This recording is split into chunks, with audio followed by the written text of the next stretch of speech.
ನಮಸ್ಕಾರ ಫ್ರೆಂಡ್ಸ್. ನಮ್ಮ ಕಡೆ ಅಂತೂ ಆಲೂ ಪಕೋಡ ಮತ್ತೆ ಈರುಳ್ಳಿ ಪಕೋಡ ತುಂಬಾನೇ ಫೇಮಸ್. ಆದ್ರೆ ಒಂದ್ಸಲ ಮಹಾರಾಷ್ಟ್ರ ಸ್ಪೆಷಲ್ ಈ ಮೂಂಗ್ ದಾಲ್ ಪಕೋಡ ಒಂದ್ಸಲ ಟ್ರೈ ಮಾಡಿ ನೋಡಿ. ತುಂಬಾನೇ ಅಂದ್ರೆ ತುಂಬಾನೇ ರುಚಿಯಾಗಿ ಬರುತ್ತೆ. ಹೇಗ್ ಮಾಡೋದು ಅಂತ ನೋಡೋಣ ಬನ್ನಿ. ಮೊದಲಿಗೆ 1 ಕಪ್ ಆಗಷ್ಟು ನಾನು ಬಿಳಿ ಹೆಸರು ಬೇಳೆನ 2 ಗಂಟೆ ಚೆನ್ನಾಗಿ ನೆನೆಯೋದಕ್ಕಿಟ್ಟಿದ್ದೆ. ಸೊ 2 ಗಂಟೆ ಟೈಮ್ ಇಲ್ಲ ಅನ್ನೋರು ಬಿಸಿ ನೀರು ಹಾಕ್ಬಿಟ್ಟು ಒಂದು ಅರ್ಧ ಗಂಟೆ ನೆನೆಸಿದ್ರೆ ಸಾಕು. ತುಂಬಾನೇ ಬೇಗ ನೆಂದೋಗ್ಬಿಡುತ್ತೆ. ಸೊ 2 ಗಂಟೆ ಆದ್ಮೇಲೆ ಅದೆಲ್ಲ ನಾನು ಮಿಕ್ಸಿ ಜಾರ್ ಒಳಗಡೆ ಟ್ರಾನ್ಸ್ಫರ್ ಮಾಡ್ಕೊಂಡಿದ್ದೀನಿ. ಖಾರಕ್ಕೆ ನಾನು 2 ಹಸಿಮೆಣಸಿನ್ಕಾಯಿ ಆ್ಯಂಡ್ ಒಂದು 4ರಿಂದ 5 ಬೆಳ್ಳುಳ್ಳಿ ಆ್ಯಡ್ ಮಾಡ್ಕೊಂಡಿದ್ದೀನಿ. ಬೇಕು ಅಂತಂದರೆ ನೀವು ಶುಂಠಿ ಕೂಡ ಆ್ಯಡ್ ಮಾಡ್ಕೋಬಹುದು. ಇವಾಗ ನೀರು ಬೇಕು ಅಂದರೆ ಒಂದು 2 ಸ್ಪೂನ್ ಆಗಷ್ಟು ನೀರನ್ನ ಹಾಕ್ಕೊಂಡು ಈ ಥರ ನೀವು ತರಿಯಾಗಿ ರುಬ್ಕೊಂಡು ಬರಬೇಕು. ತುಂಬಾನೇ ಫೈನ್ ಪೇಸ್ಟ್ ಮಾಡಬೇಡಿ, ಆ ಪಕೋಡ ಟೇಸ್ಟೇ ಹೋಗ್ಬಿಡುತ್ತೆ. ಈ ಥರ ಒಳಗಡೆ ಬೀಜ ಬೀಜ ಇದ್ದರೆ ಪಕೋಡ ತಿನ್ನೋದಕ್ಕೆ ತುಂಬಾನೇ ರುಚಿಯಾಗಿ ಬರುತ್ತೆ. ಸೊ ಇವಾಗ ಇದನ್ನು ನಾನು ಒಂದು ಬೌಲ್ಗೆ ಟ್ರಾನ್ಸ್ಫರ್ ಮಾಡ್ಕೋತಾ ಇದ್ದೀನಿ.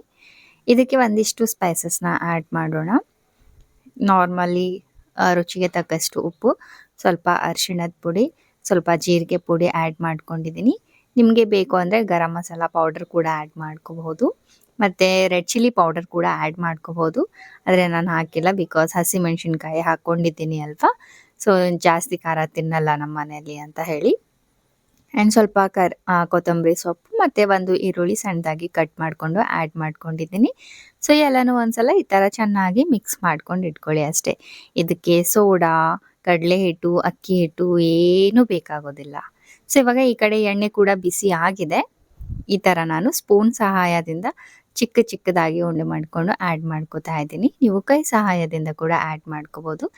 ಎಷ್ಟು ಹಿಡಿತೆ ಬಾಡಿಗೆಯಲ್ಲಿ ಅಷ್ಟು ಹಾಕ್ಕೊಂಡು ಮೀಡಿಯಮ್ ಫ್ಲೇಮ್ ಮೇಲೆ ನಾವು ಇದನ್ನು ಫ್ರೈ ಮಾಡ್ಕೊಳ್ಬೇಕು.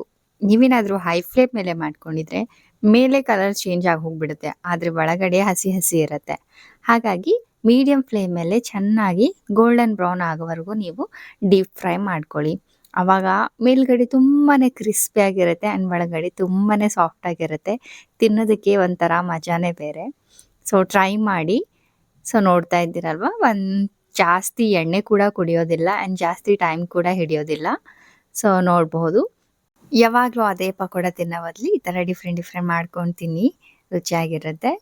ಸೊ ಅಷ್ಟೇ ಗೈಸ್, ತುಂಬಾ ಕ್ರಿಸ್ಪಿಯಾಗಿ ನಮ್ಮ ಮಹಾರಾಷ್ಟ್ರಿಯನ್ ಸ್ಪೆಷಲ್ ಮುಂಗೋಡೆ ರೆಡಿ ಆಗೋಯ್ತು. ಸೊ ನೋಡ್ಬೋದು ಮೇಲೆ ನೋಡಿದರೆ ಎಷ್ಟು ಕ್ರಿಸ್ಪಿಯಾಗಿ ಕಾಣಿಸ್ತಾ ಇದೆ ಅಂತ ಹೇಳಿ.